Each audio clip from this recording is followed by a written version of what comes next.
Kia ora, everyone. Welcome to our Tawa School story time for today. It's the 4th of May. It's Star Wars Day, so may the 4th be with you. Yeah, it's a really bad joke. I do apologize. So we're going to carry on where we were up to. We're going to read the second part of Jumanji, where we got up to last time. We had rhinoceroses stomping through the house. And then we're going to continue on a little bit later with Charlie and the Chocolate Factory. So first up, we'll continue on with the second part of Jumanji. Peter gave the dice a quick tumble. Python sneaks into camp. Go back one space. Judy shrieked and jumped up on a chair. Over the fireplace, said Peter. Judy sat down again, nervously eyeing the 8-foot snake that had wrapped itself around the mantel clock. The guy looked up from his map, took one look at the snake, and moved to the far corner of the room, joining the monkeys on the couch.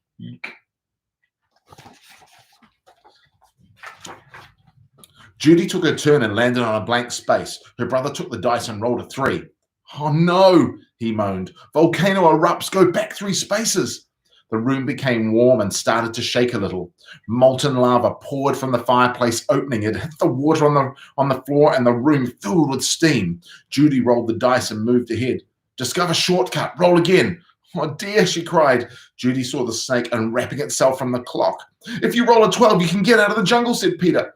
Please, please, Judy begged as she shook the dice. The snake was wriggling his way on the floor. She dropped the dice from her hand. 1 6. Then another. Judy grabbed her piece and slammed it to the board. Jumanji, she yelled as loud as she could. The steam in the room became thicker and thicker. Judy could not even see Peter across the table. Then, as if all the doors and windows had been open, a cool breeze cleared the steam from the room. Everything was just as it had been before the game.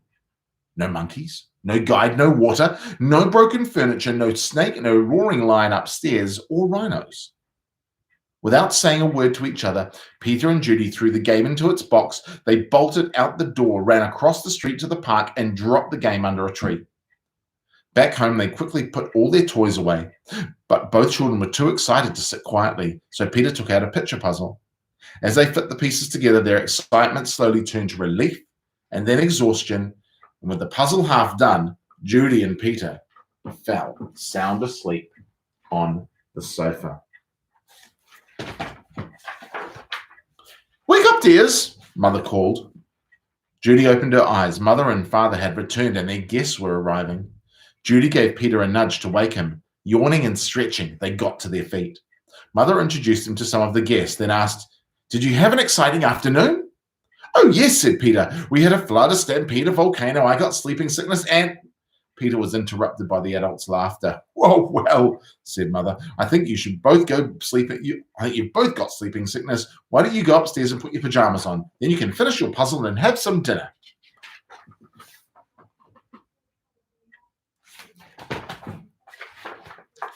When Peter and Judy came back downstairs, they found that Father had moved the puzzle into the den. While the children were working on it, one of the guests, Mrs. Budwing, brought them a tray of food. Such a hard puzzle, she said to the children. Daniel and Walter are always starting puzzles and never finishing them. Daniel and Walter were Mrs. Budwing's sons. They never read instructions either. Oh, well, said Mrs. Budwing, turning to rejoin the guests. I guess they'll learn. Both children answered, I hope so. But they weren't looking at Mrs. Budwing. They were looking out the window. 2 boys were running through the park. They were Danny and Walter Budwing. And Danny had a long, thin box under his arm. Oh dear. I wonder how it's going to go for Danny and Walter. All right. Chapter 24 of Charlie and the Chocolate Factory. Here we go. Veruca in the nut room. Mr. Wonka rushed on down the corridor. The nut room, it said on the next door they came to. All right, said Mr. Wonka. Stop here for a moment and catch your breath and take a peek through the glass panel of the door. But don't go in. Wherever you go, don't go into the nut room. If you go, you'll disturb the squirrels. Everyone crowded around the door. Oh, look, Grandpa, look, cried Charlie. Squirrels, shouted Veruca Salt. Oh, crikey, said Mike TV. It was an amazing sight. 100 squirrels were seated upon high stools around a large table. On the table, there were mounds and mounds of walnuts, and the squirrels were all working away like mad, shelling the walnuts at a tremendous speed. These squirrels were especially trained for getting the nuts out of walnuts. Why are you squirrels? Mike TV said. Why don't you use Oompa Loompas? Because, Mr. Wonka said, Oompa Loompas can't get walnuts out of the walnut shells in one piece. They always break them in two. Nobody except squirrels can get the whole out of walnut shells every time. It is extremely difficult, but in my factory, I insist on only using whole walnuts. Therefore, I have to have squirrels to do the job. Aren't they wonderful? The way they get those nuts out and see how they first tap each walnut with their knuckles to be sure it's not a bad one. If it's bad, it makes a hollow sound and they don't bother to open it. They just throw it down the rubbish chute. There, look, watch the squirrel nearest to us. I think he's got a bad one now. They watched the little squirrel as he tapped the walnut shell with his knuckles. He cocked his head to one side, listening intently. Then suddenly he threw the nut over his shoulder and into a large hole in the floor. Hey, Mummy, shouted Veruca Salt suddenly, I've decided I want a squirrel. Get me one of those squirrels. Don't be silly, sweetheart, said Mrs. Salt. These all belong to Mr. Wonka. I don't care about that, shouted Veruca. I want one. All I've got at home is 2 dogs, 4 cats, and 6 bunny rabbits, and 2 parakeets, and 3 canaries, and a green parrot, and a turtle, and a bowl of goldfish, and a cage of white mice, and a silly old hamster. I want a squirrel. All right, my pet, Mrs. Salt said soothingly. Mummy will get you a squirrel just as soon as she possibly can. But I don't just want any old squirrel, Veruca shouted. I want a trained squirrel. At this point, Mr. Salt, Veruca's father, stepped forward. Very well, Wonka, he said importantly, taking out a wallet full of money. How much do you want for one of these squirrels? Name your price. They're not for sale, Mr. Wonka answered. She can't have one. Who says I can't? Shouted Veruca. I'm going to get myself one this very minute. Don't, said Mr. Wonka quickly, but he was too late. The girl had already thrown open the door and rushed in. The moment she entered the room, 100 squirrels stopped what they were doing and turned their heads and stared at her with small black beady eyes. Veruca stopped also and stared back at them. Then her gaze fell upon a pretty little squirrel sitting nearest to her at the end of the table. The squirrel was holding a walnut in his paws. All right, Veruca said, I'll have you. She reached out her hands to grab the squirrel, but as she did, in that first split second when her hands started to go forward, there was a sudden flash of movement in the room. Like a flash of brown lightning, every single squirrel round the table took a flying leap towards her and landed on her body. 25 of them took hold of her right arm and pinned it down. 25 more took hold of her left arm and pinned that down. 25 caught hold of her right leg and anchored it to the ground. Then 24 caught hold of her left leg. And the one remaining squirrel, obviously the leader of them all, climbed up onto her shoulder and started tapping the wretched girl's head with its knuckles. Save her! Screamed Mrs. Salt. Veruca, come back! What are they doing to her? They're testing her to see if she's a bad nut, said Mr. Wonka. You watch. Veruca struggled furiously, but the squirrels held her tight and she couldn't move. The squirrel on her shoulder went tapping the side of her head with his knuckles. Then all at once, the squirrels pulled Veruca to the ground and started carrying her across the floor. My goodness, she is a bad nut after all, said Mr. Wonka. Her head must have sounded quite hollow. Veruca kicked and screamed, but it was no use. The tiny, strong paws held her tightly and she couldn't escape. Where are they taking her? Shrieked Mrs. Salt. She's going to where all the other bad nuts go, said Mr. Willy Wonka, down the rubbish chute. Then save her, cried Mrs. Salt. Too late, said Mr. Wonka. She's gone. And indeed she had. But where? Shrieked Mrs. Salt, flapping her arms. What happens to the bad nuts? Where does the chute go to? That particular chute, Mr. Wonka told her, runs directly into the great main rubbish pipe, which carries away all the rubbish from every part of the factory, all the floor sweepings, potato peelings, rotten cabbages, fish heads, and stuff like that. Who eats fish and cabbages and potatoes in this factory, I'd like to know? I do, of course, said Mr. Wonka. You don't think I live on cacao beans, do you? But, shrieked Mrs. Salt, where does this great big pipe go to in the end? Why, to the furnace, of course, Mr. Wonka said calmly. To the incinerator. Mrs. Salt opened her huge red mouth and started to scream. Don't worry, said Mr. Wonka. There's always a chance that they've decided not to light it today. A chance, yelled Mrs. Salt. My darling Veruca, she'll be sizzled like a sausage.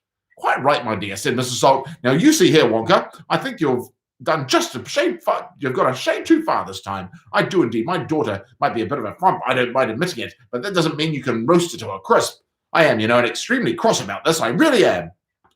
"Oh, don't be cross, my dear sir," said Mr. Wonka. "I expect she'll turn up sooner or later. She may not even have gone down at all. She may be stuck in the chute just below the entrance hole. If that's the case, all you have to do is go in and pull her out." Hearing this, both Mr. and Mrs. Salt dashed into the nut room and ran over to the hole in the floor and peered in. "Veruca!" shouted Mrs. Salt. "Are you down there?" There was no answer.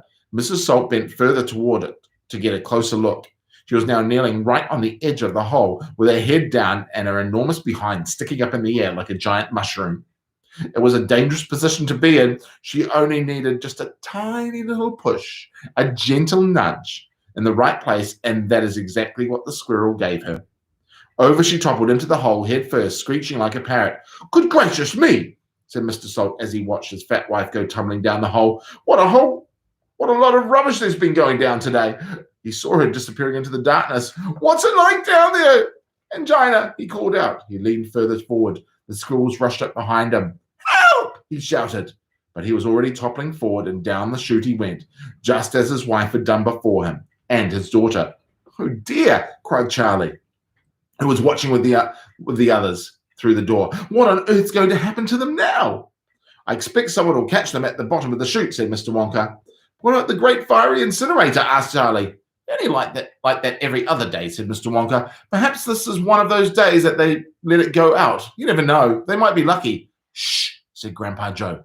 "Listen, here comes another song." From far away, down the corridor came the beating of drums. Then the singing Oompa Loompas began. "Veruca Salt, Veruca Salt, Veruca Salt, the little brute has just gone down the rubber chute. And as we very rightly thought that in a case like this we ought to see the thing completely through, we've polished off her appearance too. Down goes Veruca, down the drain, and here perhaps we should explain that she will meet as she descends a rather different set of friends to those that she has left behind. These won't be nearly so refined. A fish head, for example, cut this morning from a halibut. Hello, good morning. How do you do? How nice to meet you. How are you? And then a little further down, and a mass of others gather round a bacon rind, some rancid lard, a loaf of bread gone stale and hard, a steak that nobody else could chew, an oyster from an oyster stew, some liverwurst so old and grey one smelled it from a mile away, a rotten nut or reeky pear, a thing the cat left on the stair, lots of things as other things as well, each with a rather horrid smell. These are Veruca's newfound friends. She will meet them as she descends, and this is the price she has to pay for going so very far astray. But now, my dears, you think, be wondering, is it really right that every single bit of blame and all the scolding and the shame should fall upon Veruca Salt? If she, the only one at fault, for though she's spoiled and dreadfully so, a girl can't spoil herself, Who spoiled her then? Who indeed? Who pandered to her every need? Who turned her into such a brat? Who are the culprits? Who did that? Alas, you needn't look so far to find out who these sinners are. They are, and this is very sad, her loving parents, Mum and Dad. And that is why we're glad they fell into the rubber chute as well.